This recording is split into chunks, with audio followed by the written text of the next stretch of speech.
10.000 boeken staan er nog in de winkel van eigenaar Jan Sibbel.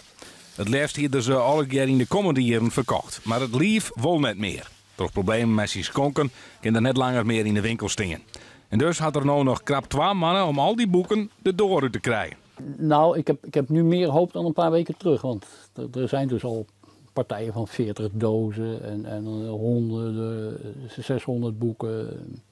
Het gaat gelukkig wel met grotere partijen, maar omdat je toch een hele grote voorraad hebt, valt dat tegen. Zo'n Sibbel onkunde gehad dat het ermee ophoudt, is het alle dagen druk in de winkel. De boekenwinkel is een begrip in Langwaar en omkrieten. Dus in deze laatste dagen komen nog een soort mensen even te sneupen. En er is nog genoeg te kiezen. We bent nog aan het tellen. En komen we dik over de 1000. Dus we gaan wel eventjes hier tijd om wat op te zieken. Wat kwam je maar een speciaal doel? Ja, voor een bananendoos vol. De boeken die net verkocht worden, zullen naar een goed doel ta.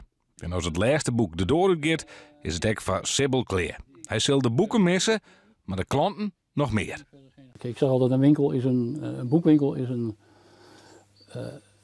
samenballing van allemaal verhalen. Maar de mensen die binnenkomen, en ik ook, die hebben ook weer verhalen. En die verhalen komen in zo'n winkel tot leven.